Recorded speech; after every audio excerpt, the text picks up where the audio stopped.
नमस्कार, D news पर आप देखना शुरू कर चुके हैं हमारा खास प्रोग्राम। इस वक्त मैं हूं लाल चंद्र सिंह। अगले 1 घंटे में हम देखेंगे कुछ ऐसी खबरें जिन पर चर्चा जरूरी है और ये चर्चा हम करेंगे अपने संवाददाताओं और खास मेहमानों के साथ। और आज सबसे पहले जो हम बात करेंगे, उत्तर प्रदेश के मुख्यमंत्री योगी आदित्यनाथ अयोध्या पहुंचे हैं। और इन दिनों ये खबर आपने सुनी होगी कि अयोध्या में राम मंदिर के चढ़ावे में चोरी का मामला आया है। उसको लेकर एसआईटी का गठन किया गया था, तो एसआईटी उनको रिपोर्ट दे सकती है। इस पर सबसे पहले बात करेंगे। इसके बाद आज की जो खास चर्चा खास मेहमानों के साथ होगी वो विपक्षी इंडी गठबंधन में मचे घमासान पर होगी।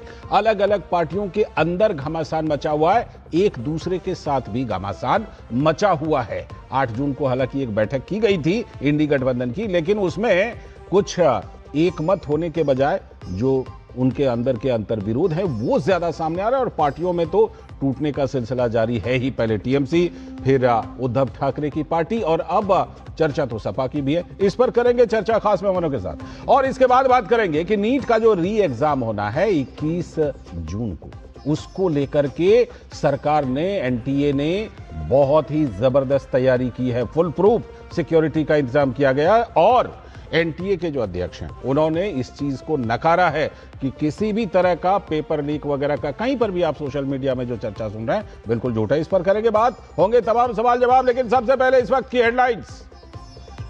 राम मंदिर में चढ़ावे की चोरी केस में एसआईटी जांच के बीच अयोध्या पहुंचे मुख्यमंत्री योगी आदित्यनाथ। कहा 15 दिन का कर लें इंतजार, दूध का दूध होगा और पानी का पानी होगा। आज शाम तक एसआईटी सीएम योगी आदित्यनाथ को सौंप सकती है अपनी प्रारंभिक रिपोर्ट।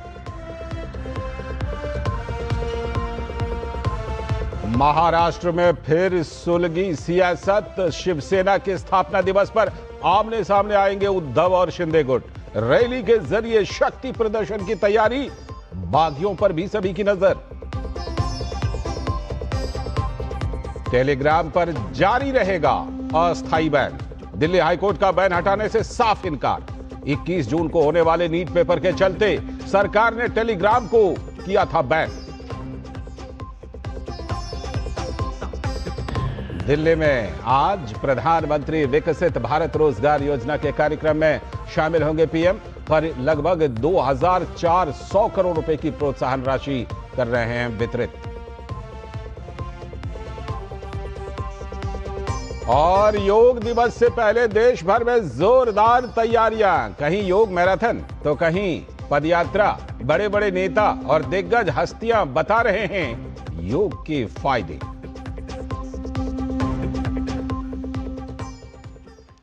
तो ये थी इस वक्त की हेडलाइंस। देखते हैं अब खबरों को विस्तार से। और सबसे पहले जो आज हम बात करने वाले हैं, इन दिनों आप एक खबर की बड़ी चर्चा सुन रहे होंगे कि अयोध्या का जो राम मंदिर है वहां पर चढ़ावे में चोरी हुई है। तो उसको लेकर के सरकार बहुत ही ज्यादा गंभीर है और एक्टिव है।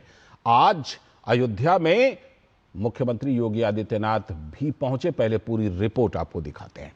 अयोध्या में राम भक्तों पर अनर्गल बयानबाजी ना हो। अयोध्या में रामलला विराजमान के भव्य मंदिर का निर्माण भारत के करोड़ों आस्थावान लोगों के लिए एक सपना जैसा था। करीब 500 वर्षों के लंबे संघर्ष और बलिदान के बाद अयोध्या की रौनक लौटी है। लेकिन मंदिर में चंदा की चोरी की जो खबर आई, उसने विपक्ष को राम मंदिर के बारे में अनर्गल बयानबाजी का मौका दे दिया। राम मंदिर में भक्तों के दान को की चोरी किसने की है, इसकी जांच तो एसआईटी कर रही है और बहुत दूर तक जांच पहुंच चुकी है। 15 दिनों में उसे अपनी रिपोर्ट भी देनी है। और इस बीच आज मुख्यमंत्री योगी आदित्यनाथ अयोध्या पहुंच गए। राम मंदिर में चढ़ावा चोरी के मामले में आज सीएम योगी ने साफ कर दिया है कि अपराधी कितना भी बड़ा क्यों ना हो, कितना भी रसूखदार क्यों ना हो, सबका हिसाब होगा। राम मंदिर में दान चोरी को लेकर चल रहे विवाद पर योगी आदित्यनाथ ने कहा कि चंदा चोरी की जांच के लिए एसआईटी बना दी गई है और इस जांच में दूध का दूध और पानी का पानी हो जाएगा। इस मामले में अगर किसी के पास कोई सबूत हो तो वो बिना डरे आगे आए और एसआईटी को अपना सबूत मुहैया कराए। उन्होंने कहा कि अयोध्या को बदनाम करने वालों और राम भक्तों पर गोली चलाने वालों के बहकावे में मत आइए। आज अयोध्या एक नई अयोध्या के रूप में दुनिया को आकर्षित कर रही है और यही तो विपक्ष को अच्छा नहीं लग रहा है। अयोध्या सोलर नगरी बन चुकी है, सोलर सिटी बन गई है। अयोध्या की 4 लेन इनको अच्छी नहीं लगती। महर्षि वाल्मीकि के नाम पर इंटरनेशनल एयरपोर्ट इनको अच्छा नहीं लगता। निषाद राज के नाम पर रैन बसेरा उनको अच्छा नहीं लगता। अब इनको पंचकोसी और 14 कोसी परिक्रमा के साथ ही 84 कोसी परिक्रमा का भव्य स्वरूप भी इनको अच्छा नहीं लगता है, क्योंकि ये मूलतः राम विरोधी थे। राम मंदिर में चढ़ावा चोरी मामले में गड़बड़ी से कोई इनकार नहीं कर सकता। राम मंदिर निर्माण समिति के अध्यक्ष नृपेंद्र मिश्रा ने माना है कि काउंटिंग प्रक्रिया से जुड़े जो साक्ष्य सामने आ रहे हैं उसमें पूरी व्यवस्था में थोड़ी लचर देखी गई है। उन्होंने बताया कि बैंक और ट्रस्ट के बीच हुए समझौते में स्पष्ट रूप से तय था कि दान की गिनती और उसका हिसाब किताब रखने की जिम्मेदारी बैंक की होगी। सीएम योगी ने विपक्ष पर तीखा हमला बोलते हुए कहा कि आरोप लगाने वाले लोग केवल बदनाम करने का काम कर रहे हैं। इनका आचरण सबके सामने है। जिन्होंने कभी राम भक्तों पर गोलियां चलवाई, श्री राम बोलने पर लाठियां चलवाई और कोर्ट में प्रभु राम के खिलाफ केस लड़े, वे लोग राम मंदिर को लेकर नसीहत दे रहे हैं। मुख्यमंत्री ने नसीहत दी कि जांच रिपोर्ट आने तक कोई भी इस मामले में बयानबाजी ना करे और किसी के चरित्र हनन का प्रयास ना करे। उन्होंने भरोसा दिया कि अगर कोई अपराधी है तो वो बचेगा नहीं, ये पूरी तरह कंफर्म है। अब तक एसआईटी जांच में 125 से भी ज्यादा कर्मचारियों से पूछताछ हो चुकी है और मॉन्यूमेंट को लेकर कई ट्रस्ट के मेंबर से सवाल पूछे जा रहे हैं। 42 मंदिर कर्मचारी, एसबीआई अधिकारी, bank cashier, cash counting agency के कर्मचारी, टीसीएस तकनीकी कर्मचारी, सेवादार, सुरक्षा कर्मी, ये सभी जांच प्रक्रिया पूरी स्पीड से चल रही है। लेकिन बड़ा सवाल यह है कि जो लोग सियासी फायदे नुकसान को देखते हुए कभी अयोध्या नहीं गए, कभी राम मंदिर का दर्शन नहीं किया, लेकिन अयोध्या को बदनाम करने की नियति से कुछ लोग राम के आदर्श बताकर पूरे आंदोलन को बदनाम करने की कोशिश कर रहे हैं। लेकिन जो कुछ भी आरोप लगे हैं उस पर मुख्यमंत्री योगी आदित्यनाथ ने साफ कहा कि एसआईटी की जांच में दूध का दूध और पानी का पानी हो जाएगा। के बारे में जो समाचार पत्रों में सुनने को मिला, हम लोगों ने ट्रस्ट के अनुरोध पर एसआईटी जांच बिठाई है और मैं उन्हें इस बात के लिए कह सकता हूं कि एसआईटी जांच दूध का दूध और पानी का पानी करके रहेगी, उसमें कोई संदेह नहीं। लेकिन मैं सभी से इस बारे में अनुरोध करूंगा, सभी पक्षों से कहूंगा कि कोई भी ऐसी अनर्गल टिप्पणी और बातें न हो जो राम भक्तों की भावनाओं को आहत करती हो, राम भक्तों की भावनाओं को आहत करती हो। अगर किसी के पास कोई डॉक्यूमेंट्री प्रूफ है, वे कृपया एसआईटी को उपलब्ध करवा दें, एसआईटी को दे दें, एसआईटी जांच करके देगी। साफ साफ संदेश दिया है योगी आदित्यनाथ ने। लेकिन सपा के प्रमुख अखिलेश यादव का कहना है कि सीसीटीवी की फुटेज तो नदारद है ताकि चंदा चोरी का राज न खुल सके। भाजपा का धर्म का मतलब धन है। सीसीटीवी के फुटेज इसलिए नदारद हैं कि सीसीटीवी से सीसी का राज खुल जाएगा। सीसी का मतलब तो जानते ही होंगे आप, चढ़ावा चोरी, चंदा चोरी। ये डे वन से हम लोग जगाते रहे, सरकार को बताते रहे, लेकिन अब जाकर के खुलासा हुआ है। इन सब के बीच उत्तर प्रदेश के उप मुख्यमंत्री केशव प्रसाद मौर्य ने कहा कि राम मंदिर निर्माण का इंतजार 500 सालों तक किया है, तो अखिलेश यादव को ऐसे बयान देने से बचना चाहिए था। अभी अखिलेश यादव जी अयोध्या की बयानबाजी कर रहे हैं, मुझे लगता है इस प्रकार की बयानबाजी से उनको बाज आना चाहिए। कांग्रेस ने अयोध्या भगवान श्री रामलला का जन्म स्थान है और उसके प्रति देश दुनिया भर में बसे हुए राम भक्तों की आस्था है और भव्य मंदिर निर्माण 500 साल बाद हो गया, इस पर सबको करना है। वहीं सपा नेता शिवपाल सिंह यादव का कहना है कि इतिहास इन दोषियों को याद रखेगा। से बड़ा अधर्मी कौन होगा जो भगवान राम की चोरी मंदिर से कर ले, तो इनसे बड़ा अधर्मी कोई नहीं हो सकता। इतिहास में ये तो बातें आएंगी कि भगवान राम के मंदिर की चोरी भारतीय जनता पार्टी के लोगों ने कराई है सपा को मौका मिला, लेकिन मुख्यमंत्री योगी आदित्यनाथ तो लगातार जवाब दे रहे हैं और उन्होंने सपा के दोहरे चरित्र का पर भी आरोप लगाया। समाजवादी पार्टी, देखो तो इनका दोहरे चरित्र को। कहती राम भक्तों का अपमान हुआ, राम भक्तों पर, कार सेवकों पर गोली चलाने और जय श्री राम बोलने पर लाठी भांजने वाले लोग आज उपदेश देने चले हैं।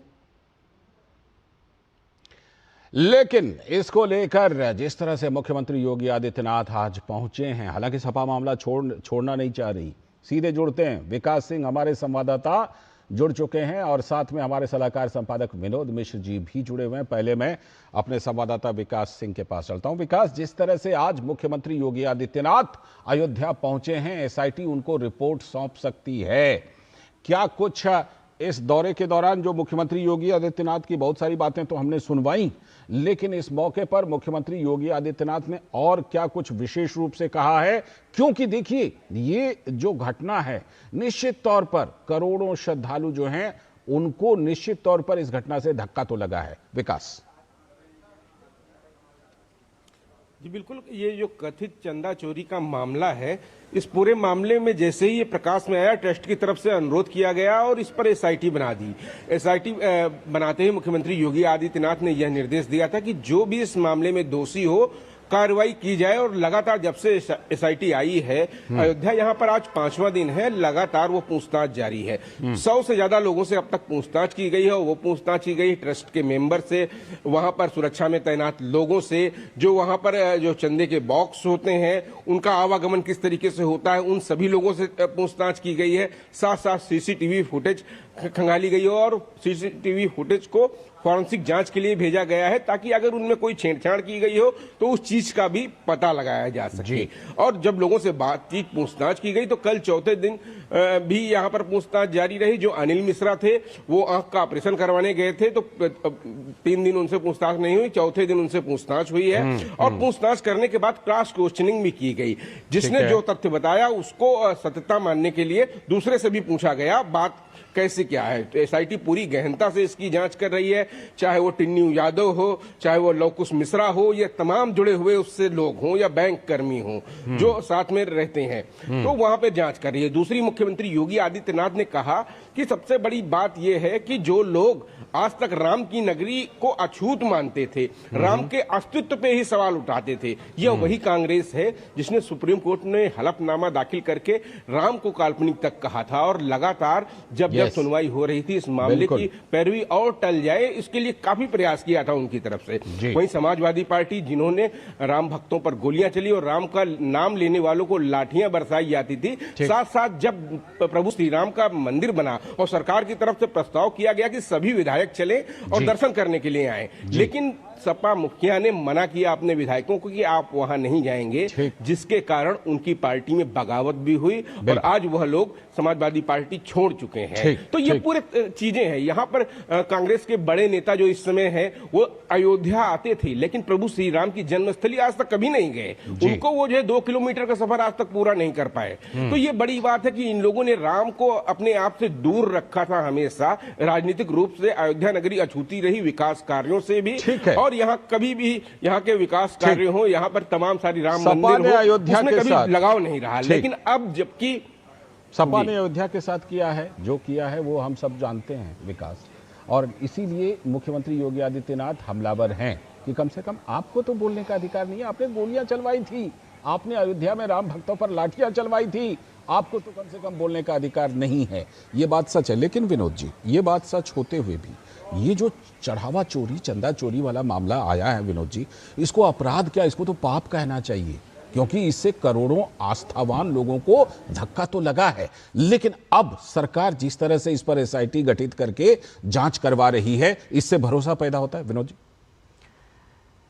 लाल जी, सबसे इंपॉर्टेंट चीज है इस समझने की और इस सियासत को समझने की कि राम मंदिर जो चोरी, चंदा चोरी की ये खबर जो है जी, उसको पॉलिटिकली किस डायमेंशन से सपा हो या कांग्रेस के लोग हों उत्तर प्रदेश में, वो किस डायमेंशन से इसको ला रहे हैं, उनको राम मंदिर से चोरी हुई, चंदे की चोरी हुई से कोई लेना देना नहीं है जी। उनको इस बहाने पूरे राम मंदिर के आंदोलन को भ्रष्ट बताना। और ये पूरे आंदोलन को भ्रष्ट बताने के सिलसिले में अगर आप देखिए कि इस देश में कितनी बड़ी साजिश हो रही है कि जो राम मंदिर आंदोलन 500 वर्षों के बाद, संघर्ष के बाद ये मंदिर का अस्तित्व में आना, इस मंदिर को लेके सैकड़ों बलिदानियों का बलिदान होना, हजारों लोगों का परिवारों से बिछड़ना, ये संकल्प का राम मंदिर है। और ये संकल्प के राम मंदिर पे जब आप ये सवाल चंदा की चोरी का उठाते हैं तो आपको उस चंदा से कोई लेना देना नहीं है, आपको उस संकल्प को बेईमानी बताना है। और अब आप देखिए इस देश में हो कहीं क्या पे रहा निगाहें, कहीं पे निशाना वाली बात आप है इस ना? देश में हो क्या रहा है ये देखिए। दक्षिण में तमिलनाडु का ही आप देखिए 40,000 से ज्यादा मंदिर हैं जी।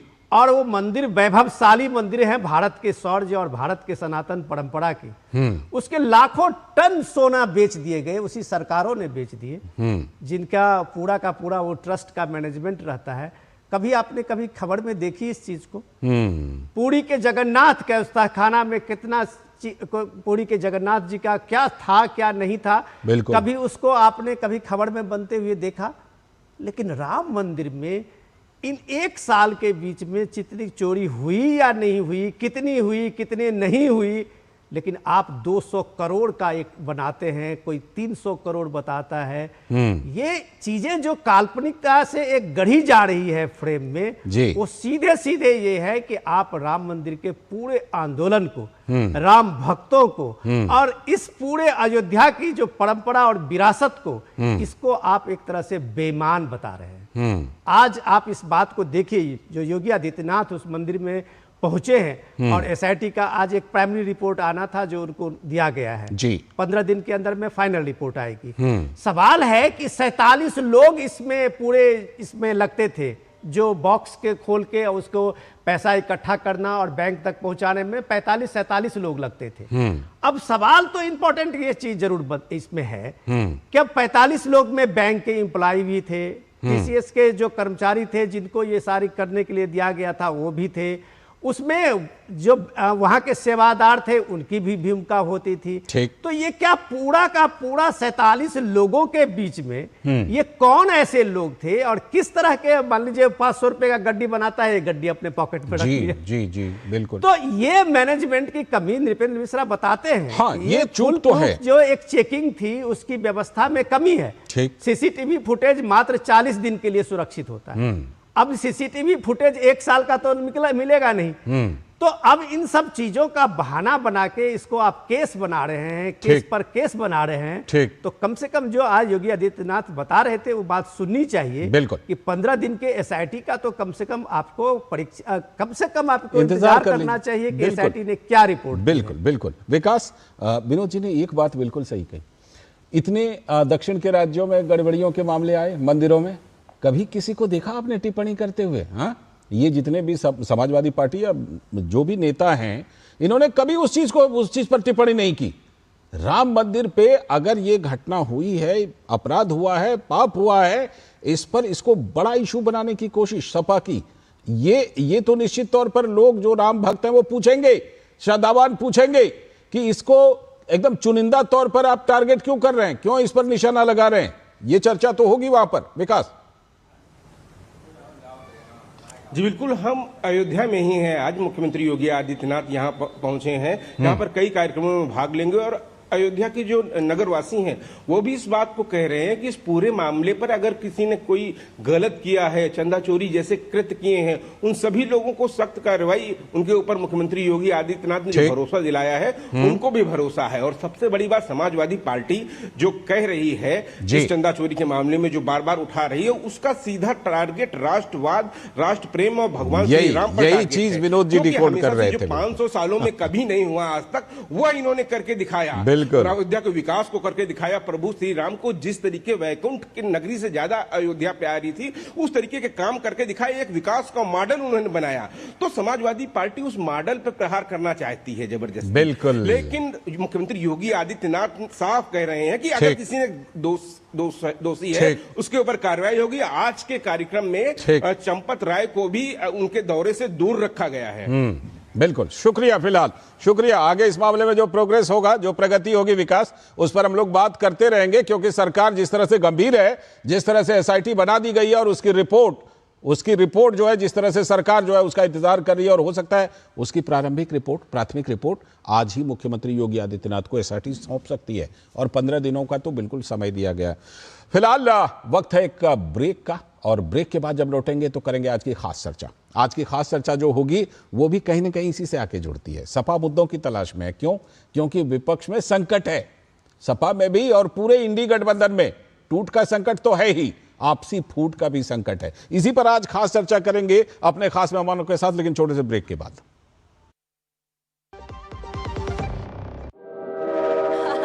मैं तो रेडी हूँ यार, बड़े मजे आने वाले हैं। चल पड़े ट्रैकिंग पे।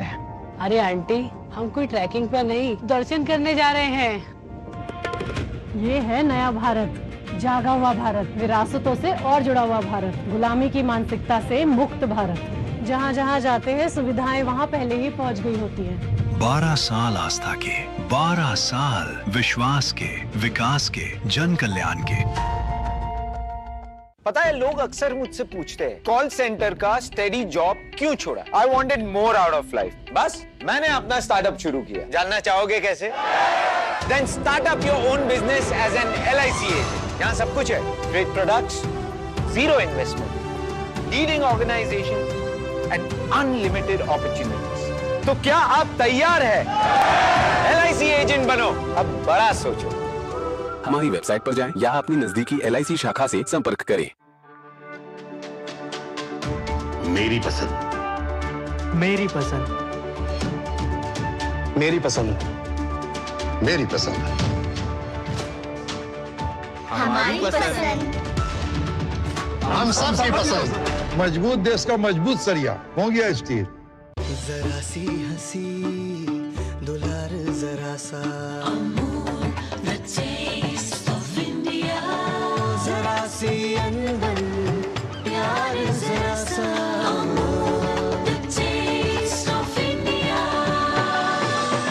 यही तो अमूल है, स्वाद इंडिया का यही तो अमूल है। Taste of India.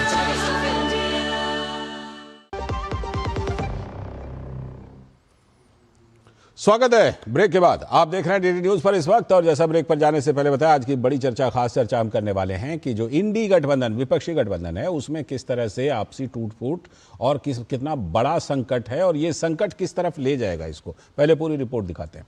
इंडी गठबंधन में अपने अपने दांव हैं। राहुल गांधी के जन्मदिन को लेकर कांग्रेस कार्यकर्ता उत्साहित हैं, लेकिन काशी में उनके जन्मदिन को सियासी संदेश के रूप में मनाया गया।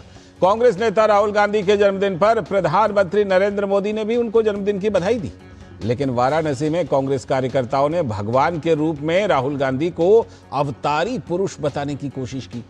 वाराणसी के कांग्रेस नेताओं ने उनका भगवान परशुराम का रूप बनाकर गंगा में जलाभिषेक और दुग्धाभिषेक कर अनोखे तरीके से जन्मदिन मनाया। फोटो में एक हाथ में फरसा तो दूसरे हाथ में संविधान की प्रति के साथ गंगा में दुग्धाभिषेक और पुष्पार्पण कर राहुल गांधी को ब्राह्मण साबित करने की पूरी कोशिश की गई। 2 दिन पहले समाजवादी पार्टी जनेश्वर मिश्र के जन्मदिन पर ब्राह्मणों का सम्मेलन करके अपने PDA को विस्तार देने की कोशिश कर रही थी, लेकिन कांग्रेस अखिलेश से एक कदम और आगे निकल गई। आज शिवसेना का उधर 60वां स्थापना दिवस है, तो इस अवसर पर मुंबई में मुख्यमंत्री एकनाथ शिंदे के नेतृत्व वाली शिवसेना और उद्धव ठाकरे के नेतृत्व वाली जो शिवसेना UBT है, उन दोनों ने अलग अलग रैलियों के जरिए अपने शक्ति प्रदर्शन का आयोजन किया है। दोनों ही गुट बाला साहेब ठाकरे की विरासत को अपना बताते हुए आमने सामने नजर आए।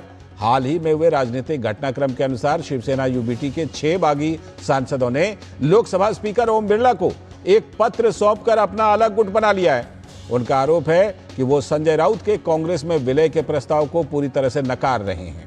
उन्होंने आरोप लगाया कि उद्धव ठाकरे के नेतृत्व वाली पार्टी अपनी मूल विचारधारा से भटक गई थी और कांग्रेस के साथ विलय करने की योजना बना रही थी। और बात अगर झारखंड भी करें, क्योंकि पूरे इंडी गठबंधन में इस समय बिखराव जो है लगभग पूरे देश में चल रहा है, तो झारखंड में हुआ क्या कि राज्यसभा का चुनाव हुआ था। उस चुनाव में कांग्रेस के उम्मीदवार प्रणब झा की हार हो गई। तो इससे सिर्फ झारखंड की राजनीति में ही हलचल नहीं मची है इस राज्यसभा चुनाव के नतीजे से, इसके असर की चर्चा बिहार तक भी पहुंच गई है। चुनाव परिणाम के बाद विपक्षी खेमे में क्रॉस वोटिंग की अटकलें तेज हैं और इसी के साथ बिहार में कांग्रेस और राष्ट्रीय जनता दल के रिश्तों को लेकर नए सवाल भी खड़े होने लगे हैं। तो जाहिर है 2 साल बाद कांग्रेस पार्टी दिल्ली में आयोजित इंडी गठबंधन की मीटिंग में सभी दलों में आपसी समन्वय बनाने की बात कर रही थी, लेकिन सत्ता की लालच में सभी अपने अपने दांव चलने के लिए मजबूर हैं, ऐसा लग रहा है। इसीलिए पूरे गठबंधन में टूट फूट नजर आ रही है।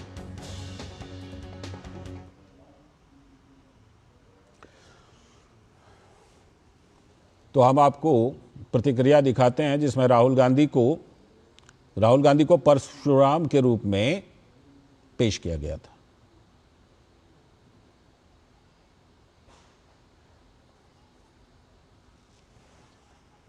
कांग्रेस पार्टी के नेता लोगों के बुद्धि पर पत्थर पड़ गया है। भगवान परशुराम भगवान विष्णु के अवतार हैं। भगवान परशुराम की बराबरी करना राहुल गांधी जी को काफी महंगा पड़ेगा। जो सनातन विरोधी है, जो वो कैसे भगवान परशुराम की बराबरी के बारे में सोच भी सकता है।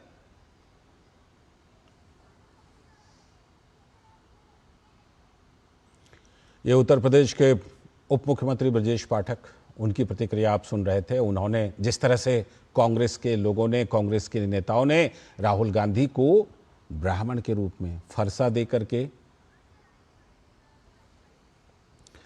जिस तरह से उनको फरसा दे करके उनकी तस्वीर बनाई, उस पर आप प्रतिक्रिया देख रहे थे। लेकिन कांग्रेस ने जो ये किया, क्यों किया, इसको लेकर अजय राय जो कांग्रेस के यूपी कांग्रेस के अध्यक्ष हैं, उनकी प्रतिक्रिया आपको सुनवाते हैं।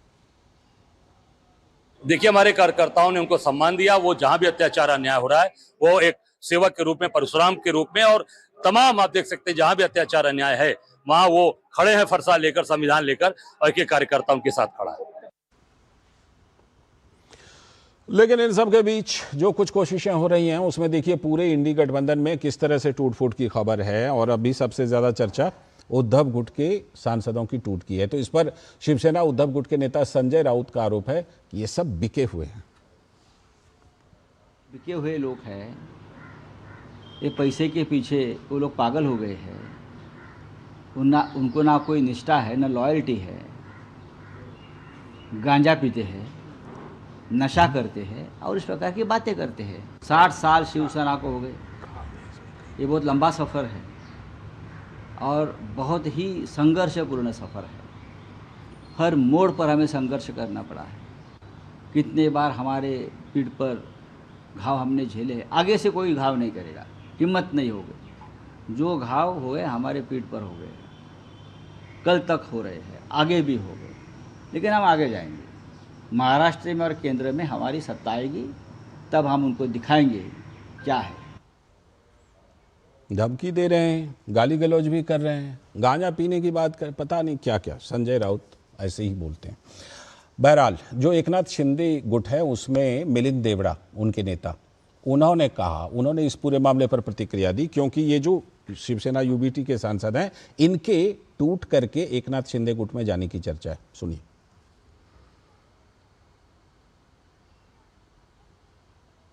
आज उभाटा जो पार्टी है वे पूरी तरह से एक प्रकार से एक सिंकिंग शिप है।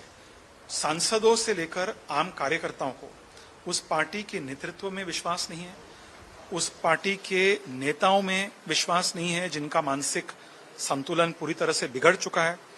जो कभी कभी एक दिन कहते हैं सांसदों, अपने खुद के पार्टी के सांसदों के खिलाफ भ्रष्टाचार का आरोप लगाते हैं, दूसरे दिन उनको गालियां देते हैं, असंसदीय भाषा का उपयोग करते हैं, तीसरे दिन कहते हैं कि सांसद हमारे साथ हैं।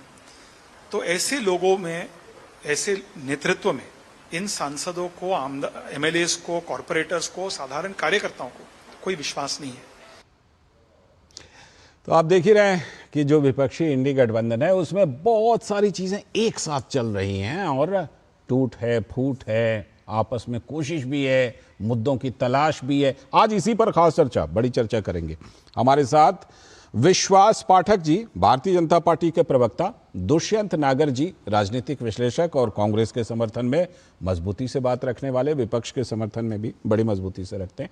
स्वागत आप दोनों का। शिशिर शेलार भी जुड़ गए हैं और हमारे सलाहकार संपादक विनोद मिश्र जी भी यहीं स्टूडियो में जुड़े हुए हैं। पहले शिशिर के पास चलते हैं। शिशिर, आज की बाजी किसके नाम? दोनों ने लगाई थी, दोनों गुट ने, क्योंकि शिवसेना का 60वां स्थापना दिवस है यार, 60वां ही है शायद। हाँ, तो दोनों गुट ने अलग अलग रैली की। किसकी रैली ज्यादा भारी दिखाई पड़ रही है? जरा कुछ तुलनात्मक बताइए हमें।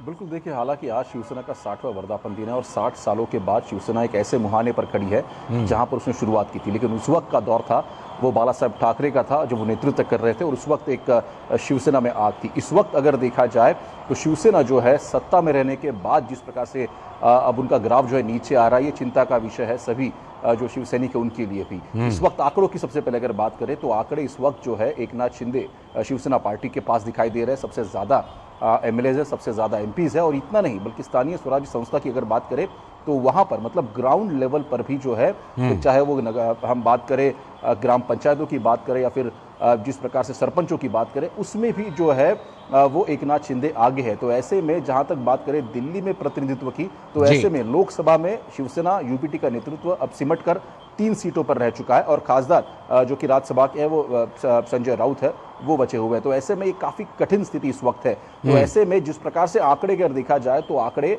एकनाथ शिंदे के पास है। आज 60 साल बाद महाराष्ट्र में फिर से एक बार जब दोनों शिवसेना अपना वर्धापन दिन मना रही है, तो ऐसे में एकनाथ शिंदे की अगर बात करें खास तौर पर, तो उनके पास अगर देखा जाए तो उस स्टेज पर सभी कैडर उनके मौजूद होंगे जो शिवसैनिक पहले से शिवसेना के पास थे। अब इस वक्त अगर देखा जाए तो सबसे बड़ी चुनौती जो है उद्धव ठाकरे के पास है कि आखिर जो पुराने शिवसैनिक है वो उनके साथ इस वक्त खड़े नहीं है। जहां तक इन 6 बागियों की अगर बात करें सद्य स्थिति में अगर देखा जाए तो ये 6 बागी जो सांसद है, हालांकि ये कहा जा रहा है कि पत्र इससे पहले ही वो ओम बिरला को दे चुके हैं और एक स्वतंत्र ग्रुप बनाया जा सकता है या फिर जो है उनका विलय एकनाथ शिंदे शिवसेना में हो सकता है। हालांकि अटकल है, लेकिन इस बारे में अब तक कोई पुख्ता जानकारी, कोई आधिकारिक पुष्टि इस बारे में नहीं हुई है। कहा यह भी जा रहा है कि आज शाम तक जो है ये सभी 6 जो बाकी सांसद है वो महाराष्ट्र मुंबई लौट सकते हैं। लेकिन एकनाथ शिंदे की तरफ से स्पष्ट किया गया है कि आज के वर्धापन दिन में कोई भी सांसद जो है उनकी पार्टी ज्वाइन नहीं करेगा। ये आज की बात है, लेकिन आने वाले भविष्य में क्या होगा ये पता नहीं। और इसमें भी और एक महत्वपूर्ण बात स्थापना दिवस पर ऐसी कोई ज्वाइनिंग पब्लिकली नहीं हो रही है। ठीक है, मैं लौटता हूं आपके पास। आपने जैसे कहा कि कंफर्म किया कि आज जो है पब्लिकली कोई ज्वाइन नहीं कर रहे हैं। विनोद जी, मुंबई से शिशिर बता ही रहे हैं कि मुंबई में क्या चल रहा है। ये देखिए, ये बात अलग है कि एक तरफ एकनाथ शिंदे के नंबर्स जो हैं वो बढ़ते जा रहे हैं, लेकिन दूसरी तरफ सड़क पर क्लेम करने की जब बात आई तो दोनों गुट उतरे हैं। ये बात अलग।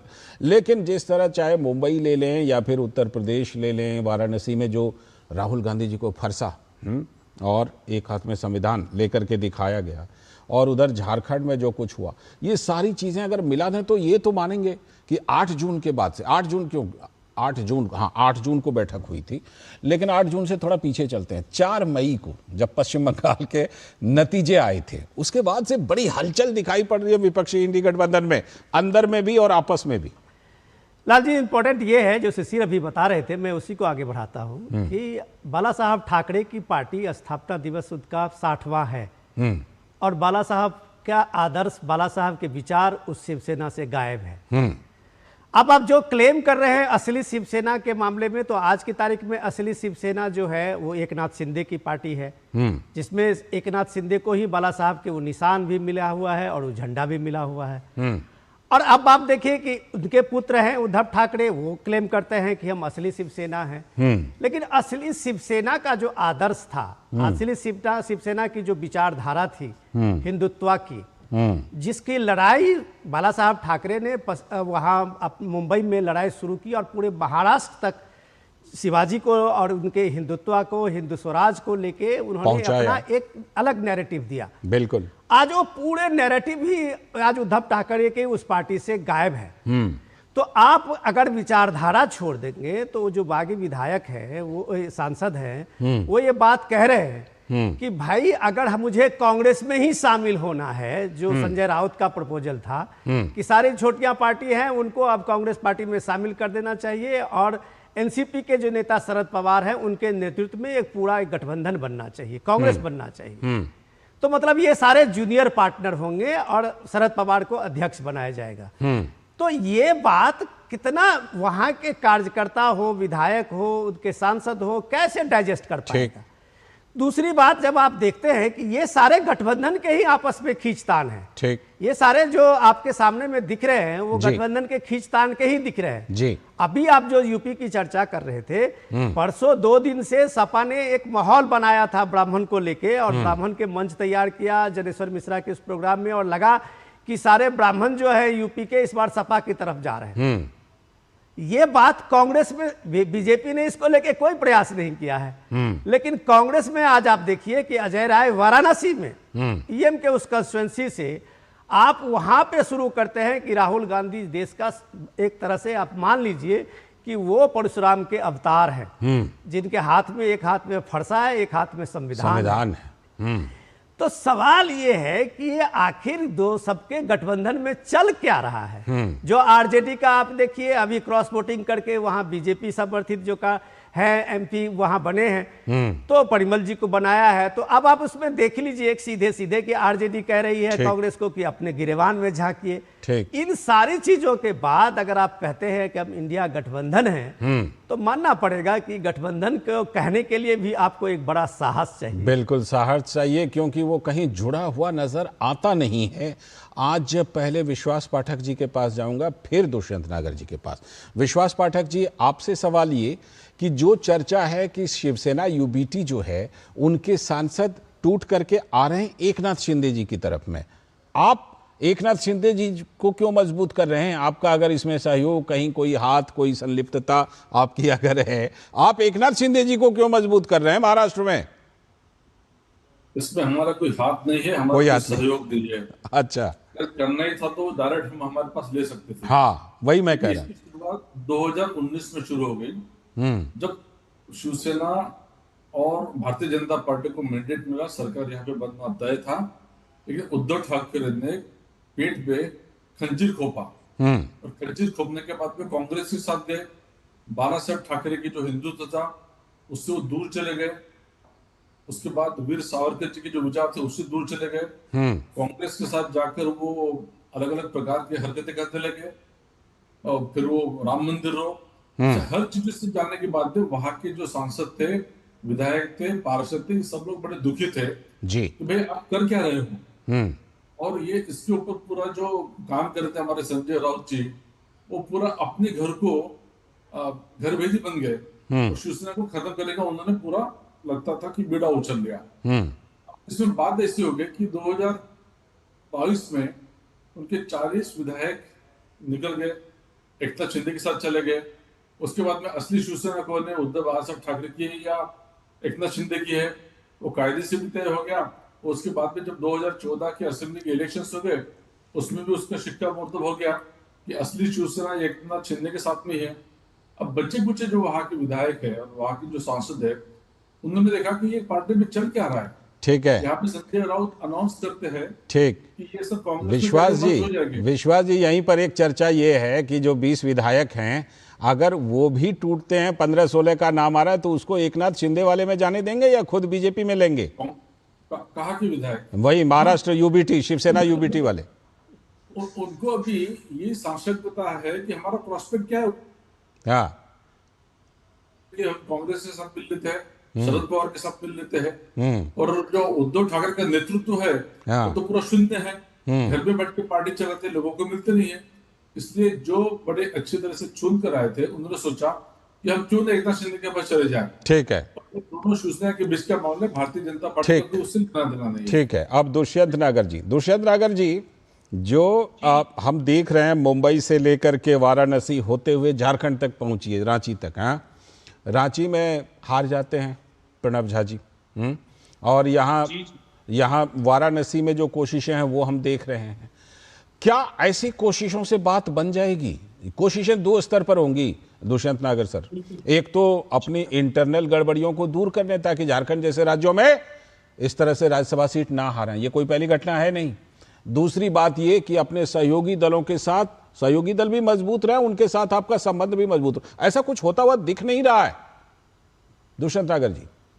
देखिए जी, ये बड़ी चिंताजनक ये जो घटनाक्रम हो रहा है, ठीक, और ये कब से हो रहा है? जब से श्री राहुल गांधी जी नेता प्रतिपक्ष ने कहा है कि 1 वर्ष के अंदर ये सरकार गिर जाएगी, तब से लगातार विपक्ष की पार्टियों को तोड़ा जा रहा है।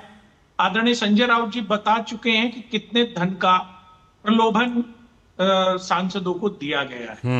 तो ये पहली बार नहीं है, पूर्व में भी कर्नाटक संजय राउत जी ने मौखिक तौर पर बोला तो सही, कितना 15-15 करोड़ बोला ये पेशगी है, अभी और आएगा, लेकिन कुछ प्रूफ वगैरह कहीं दिखाया नहीं। वो समय आने पे संजय भाई अच्छा, ठीक है, उसको देंगे। ठीक, जब आप उनसे मांगेंगे तो वो जरूर देंगे। उनके मान पास तो हम अभी रहे हैं, लेकिन मिल नहीं रहा है। ये बात अलग है कि बाद में कभी होगा तो देंगे। ठीक है सर, मैं उससे आगे की बात करना चाहता हूँ। इससे पूर्व में भी बीजेपी ने कर्नाटक में कांग्रेस विधायक दल को तोड़ा, शिवसेना को तोड़ा, मध्य प्रदेश में कांग्रेस विधायक दल को तोड़ा। तो ये अच्छी प्रैक्टिस नहीं है। राजस्थान का भी जिक्र कीजिए सर। भारत का लोकतंत्र मजबूत राजस्थान में बीएसपी को मिला लिया। हाँ बिल्कुल, राजस्थान में बीएसपी को मिला है। वहां पर असदुद्दीन ओवैसी के सारे विधायकों को मिला लिया था आरजेडी ने। बिल्कुल, किसी भी राजनीतिक दल के कार्यकर्ताओं को विधायक और सांसद जो जिस विचारधारा के साथ चुने गए हैं, चुनाव जीत के आए हैं, उनको अगर विपरीत विचारधारा अपने साथ मर्ज कर लेती है तो ये एक अच्छे लोकतंत्र की संरचना नहीं हो सकती। हम भी गांधी का नाम नहीं ले सकते।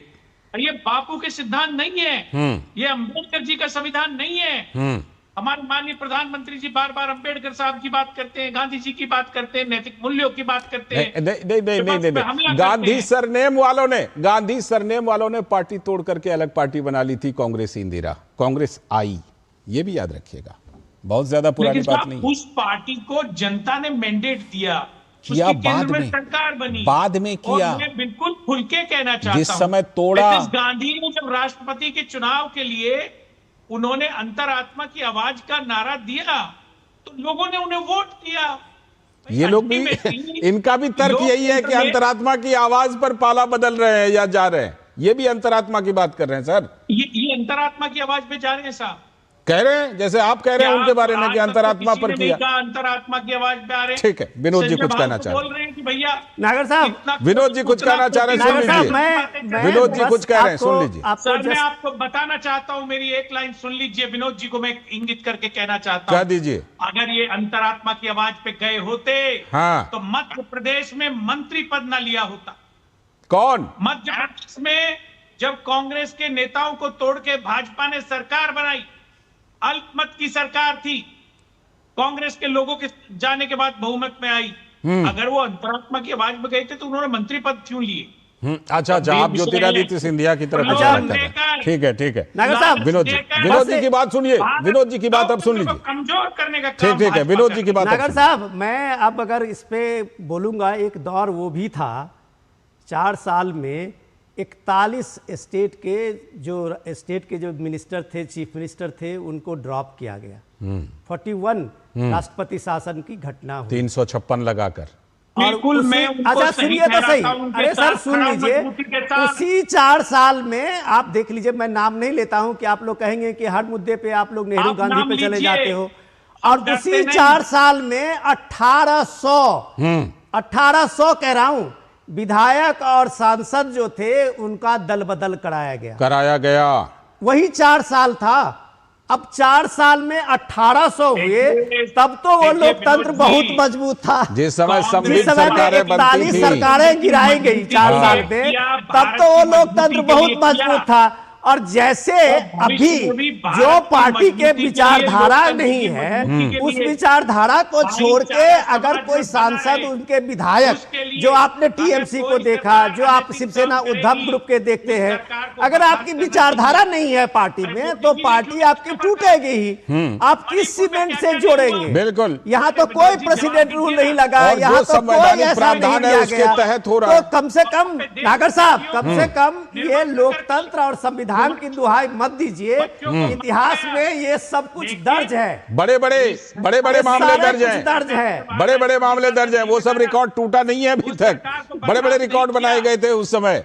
वो सरकार को बर्खास्त नहीं किया, बर्खास्त करना चाहिए था। किसको? जो सरकार ठीक काम ना करे। इंदिरा जी की सरकार थी सर, मैं वही तो कह रहा हूँ। आप गांधी जी का हवाला देकर दूसरे पर जिम्मेदारी डाल रहे थे। जिन्होंने गांधी की टाइटल अपनाई, उन्होंने ये सब कुछ कर दिया था। गांधी का सरनेम जिन्होंने लिया, उन्होंने ये सब कुछ कर दिया था। गांधी हमारी सांसों में है।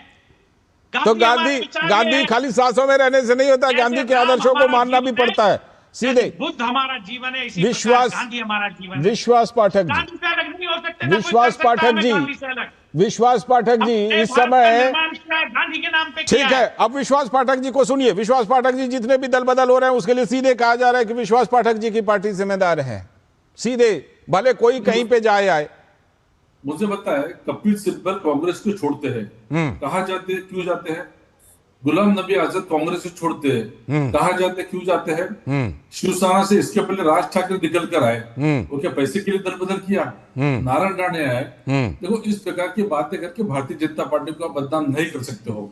भारतीय जनता पार्टी एक ऐसी पार्टी है जो इतने सालों तक, अरसे तक विपक्ष में थी। कभी हमारे विधायक, कभी हमारे सांसद पार्टी छोड़कर गए। ठीक, एक छोटा सा सवाल शिशिर से। 1984 में जब हमारे केवल 2 सांसद चुनकर आए थे और हमारे नेता अटल बिहारी वाजपेयी हार गए थे, उसके बावजूद भी इन सांसदों ने अपने नेतृत्व के ऊपर विश्वास रखा, पार्टियों की आइडियोलॉजी के ऊपर विश्वास रखा। तो उसके बाद में इतिहास बना कि हम 300 के ऊपर हमारे सांसद चुनकर आए। इसलिए भारतीय जनता पार्टी एक संगठनात्मक पार्टी है, हमारी तुलना इससे नहीं कर सकते हैं। इस प्रकार की जोड़ तोड़ पे हम लोग विश्वास नहीं करते हैं। ठीक है, छोटा सा सवाल शिशिर आपसे कि अभी तक वहाँ की जो चर्चा है, मैंने विश्वास जी से पूछा कि अगर मान लीजिए ठीक है, सांसदों को तो आप एकनाथ शिंदे जी के साथ जाने देते हैं, लेकिन अगर विधायक टूटे शिवसेना यूबीटी के, तो उनको उधर जाने देंगे या अपने में लेंगे? क्या चर्चा है इस बारे में? हालांकि विश्वास जी ने सीधा जवाब दिया नहीं है। देखिए सर, ये बड़ा सवाल इस वक्त है और महाराष्ट्र के राजनीतिक गलियारों में, हालांकि अब जबकि ऑपरेशन टाइगर चल रहा है और जहां में देखा कि 6 जो सांसद है वो बागी हो चुके हैं, तो ऐसे में ये भी कहा जा रहा है कि अभी जल्द एमएलए का नंबर भी लग सकता है। और ये हम नहीं कह रहे, बल्कि ये एकनाथ शिंदे पार्टी के जो प्रवक्ता है वो भी कह रहे हैं, जो नेता है वो भी कह रहे हैं, और कहीं ना कहीं एक आगाह कर रहे हैं कि किस प्रकार से आने वाले समय में शिवसेना, उद्धव बाला साहब ठाकरे पार्टी के जो विधायक है वो भी उनसे जो है नदारद होंगे। और साथ ही साथ इतना ही नहीं, बल्कि जो पार्षद चुन के गए, जो नगर सेवक चुन के गए हैं, वो भी उनके साथ नहीं रहेंगे। ऐसा दावा जो है वो एकनाथ शिंदे द्वारा किया जा रहा है। अगर ये एकनाथ शिंदे द्वारा, पार्टी के कुछ नेताओं द्वारा अगर दावा किया जा रहा है, इसका मतलब स्पष्ट है कि अगर इस प्रकार से और आगे फूट होती है तो रास्ता जो है वो एकनाथ शिंदे के पार्टी का खुला है उन विधायकों के लिए, उन नगर सेवकों के लिए। हालांकि लेकिन इस बारे में अब तक कोई जानकारी नहीं है। हालांकि इस बारे में किस प्रकार से ऑपरेशन टाइगर आगे भी जारी होगा, आगे जारी रहेगा, और फिर किधर कौन जाएंगे, ये मुझे लगता है अभी तस्वीर जो है ना, थोड़ा आने वाले दिनों में ये चीज़ें और ज़्यादा साफ होंगी। बहुत बहुत शुक्रिया फिलहाल शिशिर आपका जुड़ने के लिए, विश्वास जी जुड़ने के लिए आपका भी बहुत बहुत शुक्रिया, दुष्यंत जी और विनोद जी आपका भी जुड़ने के लिए बहुत बहुत शुक्रिया। अब एक और महत्वपूर्ण मुद्दे पर बात करेंगे। वो महत्वपूर्ण मुद्दा क्या है? वो महत्वपूर्ण मुद्दा है कि नीट का जो री एग्जाम होना है, पहले 3 मई को हुई थी परीक्षा, लेकिन उसमें गड़बड़ी की शिकायत आई थी, तो 21 जून को अब री एग्जाम होना है, जिसके लिए फुल प्रूफ सिक्योरिटी यानी सुरक्षा के चाक चौबंद इंतजाम किए गए। पहले रिपोर्ट देखिए। नीट परीक्षा के लिए फुल प्रूफ सिक्योरिटी यानी सुरक्षा के चाक चौबंद इंतजाम किए गए हैं। 21 जून को होने जा रहे नीट यूजी परीक्षा के लिए सरकार ने सुरक्षा के चाक चौबंद इंतजाम किए हैं। केंद्रीय शिक्षा मंत्रालय ने 36 अधिकारियों को नीट के रीटेस्ट में बड़ी जिम्मेदारी सौंपी है। इससे पहले 3 मई को नीट यूजी की परीक्षा हुई थी, जिसमें करीब 22,70,000 बच्चे शामिल हुए थे, लेकिन पेपर लीक के आरोप लग गए थे। तो पेपर लीक के आरोपों के बीच एनटीए ने वो परीक्षा रद्द कर दी थी और इस बीच मामला अदालत में भी गया था, जिस पर सुनवाई करते हुए दिल्ली हाईकोर्ट ने टेलीग्राम मैसेजिंग ऐप पर 22 जून तक पाबंदी लगाने को सही माना है। दरअसल टेलीग्राम पर पहले भी कई बार पेपर लीक और फर्जी पेपर सर्कुलेट होने के आरोप लगते रहे। यहां तक कि कई रिपोर्ट्स में दावा किया जा चुका है कि जालसाज और साइबर ठगी को अंजाम देने वाले भी इस प्लेटफॉर्म का बड़े स्तर पर इस्तेमाल करते हैं। और इन सब के बीच सोशल मीडिया पर कई पोस्ट और वीडियो में फिर से दावा किया जा रहा था कि दोबारा परीक्षा का पेपर लीक हो गया है। लेकिन एनटीए के जो डायरेक्टर हैं जनरल अभिषेक सिंह, उन्होंने इन दावों को फर्जी बताते हुए कहा है कि प्रश्न पत्र इस बार बिल्कुल सुरक्षित है।